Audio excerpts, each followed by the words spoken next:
Ladies and gentlemen, thank you for watching the video. Original Mike Razor here. And today I want to quickly discuss something that I felt was important in this workout, this transition, this entire process of getting health back in order, creating a lifestyle for this. And that is the psyche. I wanted to just discuss the psyche real quick because I notice and I have been noticing the longer that my training is, I'm beginning to battle psychological uh, concerns or setbacks or doubts for that matter. And excuse the coat, gotta put that down, raining out. But I felt it was important because this is the third time this has happened so far where I would swim over 2,800 yards. Today was 3,300.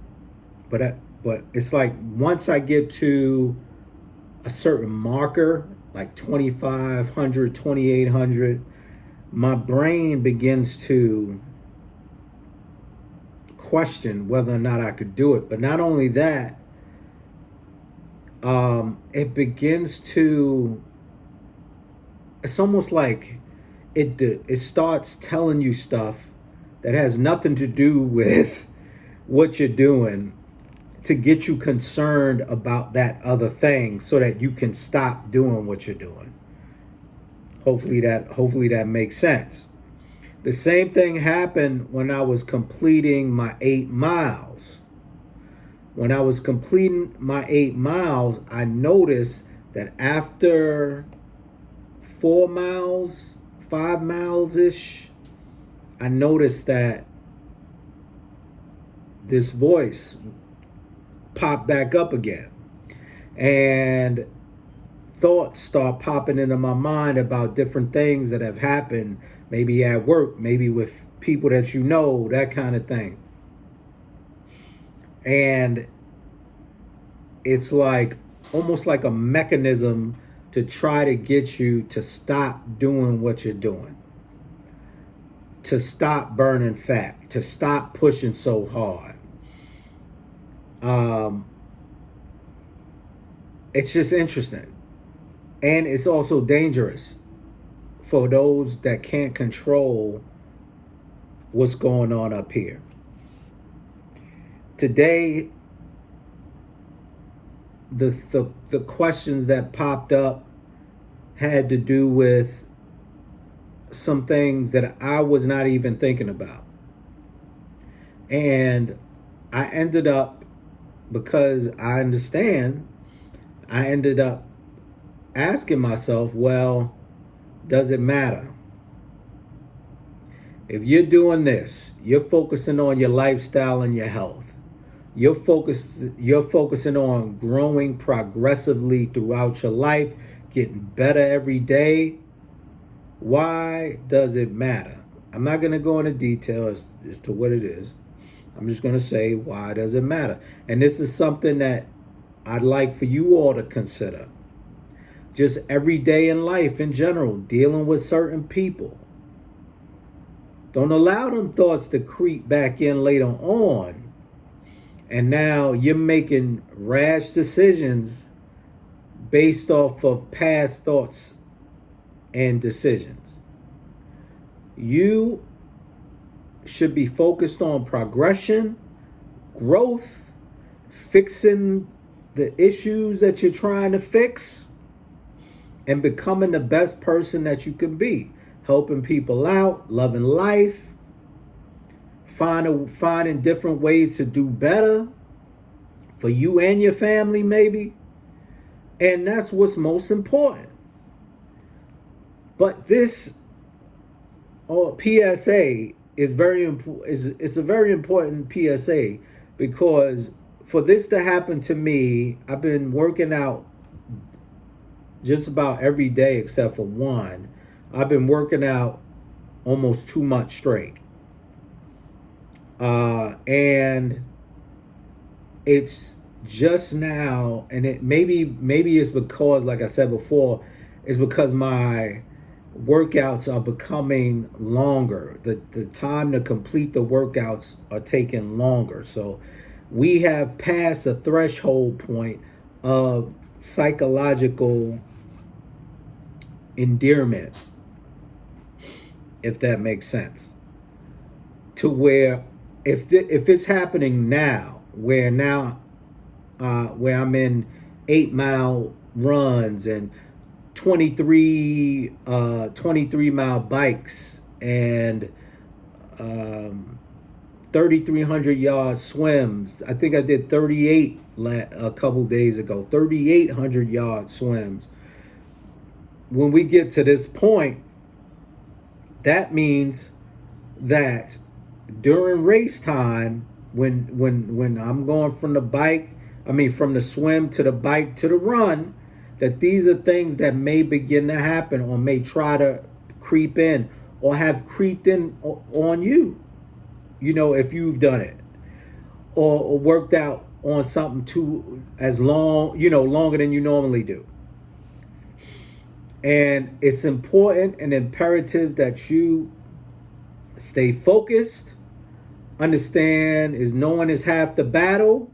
The other half is controlling it and knowing that you are in control. The voice is not in control.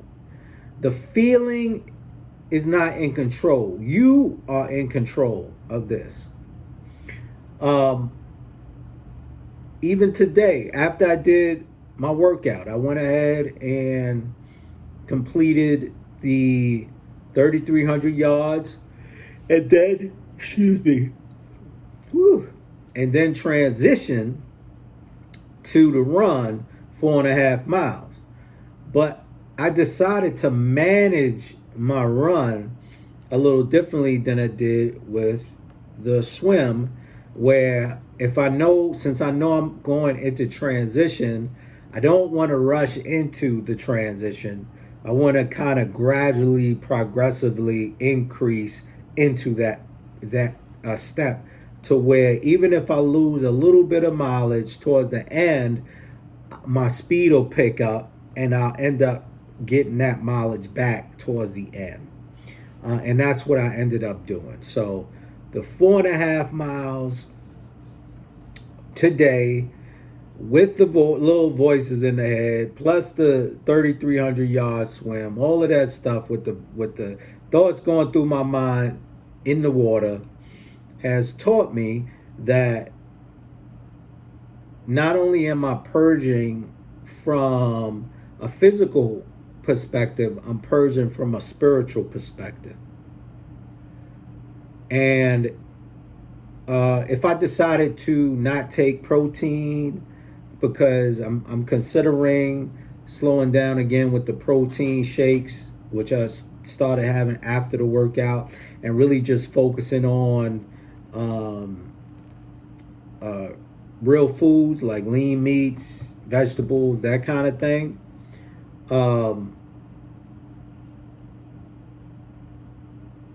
It is teaching me, all of this is teaching me that the purge is the whole, not just the physical, not just the half. Even if I fasted like I did in the beginning, where I would fast on Sunday into Monday, or I did my first 3 days of fasting, and then, ate little bit, whatever. It was a process. So I just want you all to know that if you begin to feel this way, if you begin to have these thoughts and things happening in your life while you're working out, while you're bettering yourself, while you're doing well, understand this is also a part of the process. This is also a part of the process. And I want you to keep going through it. Keep going. Because what's going to happen is, after a while, your workouts are going to be longer. And That shorter workout, your body's going to get used to, and all those things are going to go away. And then a little later on, they come back. It's a go and come kind of situation. Because not only are you strengthening yourself, you're killing off the bad energy that's inside of you, bringing in positive energy inside of you, and you killing off negative parasites that have been feeding off of you, trying to control you this entire time, trying to tell you what to eat, what not to eat, and all of this stuff.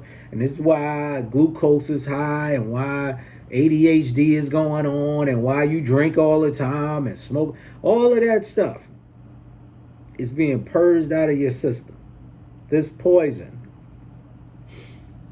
that they're giving you is being purged out of your system little by little, like a droplet. Bloop, bloop. So keep pushing, ladies and gentlemen. Keep going, keep growing, and keep showing out. I got your back. Ooh, I got your back. You got my back. And we're going to do this together, okay? I have not signed up yet for triathlon or anything yet. I got a few that I'm eyeing. There's one next month that if I don't believe that my swimming is up to par, I'm not doing it.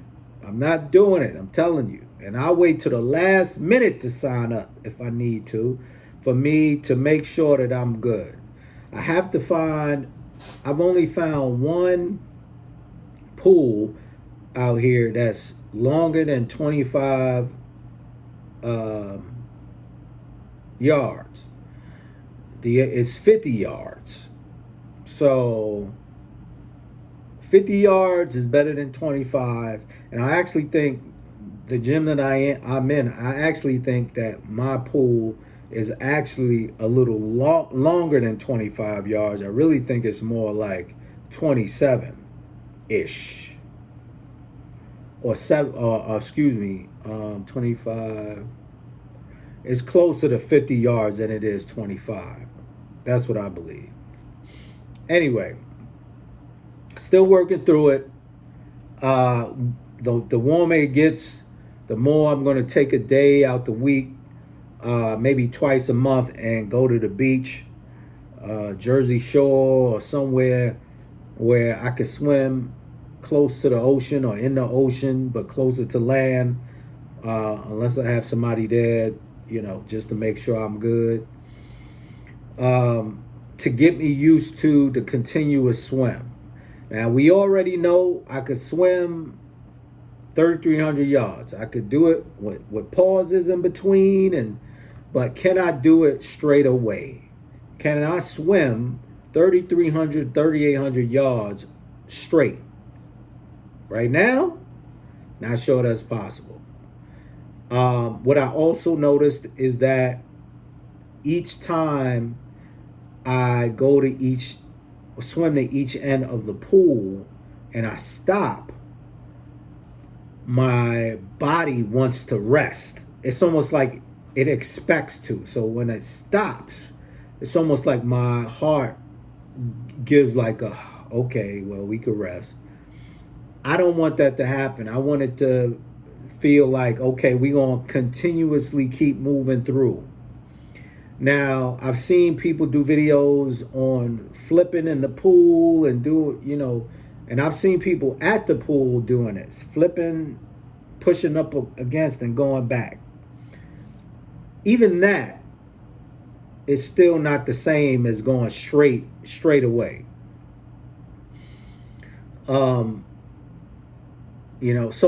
at least what I'm trying to do is find a pool or a space where it's long enough to where I could say, okay, I could do 100, 200, 300, 400, without really stopping. Slowing down, I may end up slowing down anyway, but stopping is not something that I really want to do. And then I also also plan on getting the wetsuit in the next couple of weeks. The wetsuit, the tri-suit, and I have bike shoes but I want to get a new pair of bike shoes and a new pair of running sneakers. I got 2 pairs of running sneakers. I want to get a brand new pair of running sneakers, maybe the Adidas Adios, because I went to the Adidas store recently and I saw them, and it was great reviews. So I think I might end up doing that. And that's that. Follow up on the UCAN gels. So the UCAN gels seem to work really well. As far as 75 minutes is concerned, I think it takes a little longer than the Morton gels to kick in. Just for me anyway. And then I think the 75-minute energy is not a spike process. It's more like a gradual pace type process. So I honestly, so far, feel like the Morton gels do better with my system than the UCANs do. But I also noticed that the just like the Morton gels, but the UCAN, I didn't see any real spike with the UCAN gels and with my blood sugar either. So that's a good thing. That's a really good thing. So I think I may try it again. Try the UCAN a couple more times just to kind of gauge it. And then also grab some more Morton gels. I got 2, but I think I'm going to grab some more Morton gels and really focus there. I think I'm going to get a box of Morton gels, and that's going to be my go-to. I think I may also change the protein drink, because today, for whatever reason, today, the protein drink shot my glucose up by 100, where I'm trying to really stay under like 50 or around 50, 60-ish. And there could be variations of why that happened. It could be because I'm using a UCAN. It could be because my run wasn't as hard as it normally is. It could be a lot of different reasons. But this is why I'm testing these things out, to see how everything affects my system. So right now, that's where I'm at. I'm happy. I'm proud of myself. I'm proud of the growth that I have progressed in so far. And hopefully I am an inspiration to you, just like you are an inspiration to me. I may hire somebody to do videos for me while I'm running or whatever. It's so much easier when someone else is filming. I'm also thinking about getting one of those drones to do the filming. I've never used it, a drone, to while I'm running or whatever, but it'd be interesting to see how that works out. Once again, ladies and gentlemen, thank you for your time. Hopefully you got something great out of this. And if you get, like I said, if you get these thoughts in your mind, the longer you run, understand that it's just your body trying to fight you to grow. It wants to stay where it's at in its comfort zone, and you are getting out of the comfort zone because you're making this a lifestyle. It's trickling into your world. It's trickling into your work ethic, and you're going to do great. You're doing great. Just keep on going. All right? I'll be talking to you guys later. Have an amazing day. That's all I got. Peace.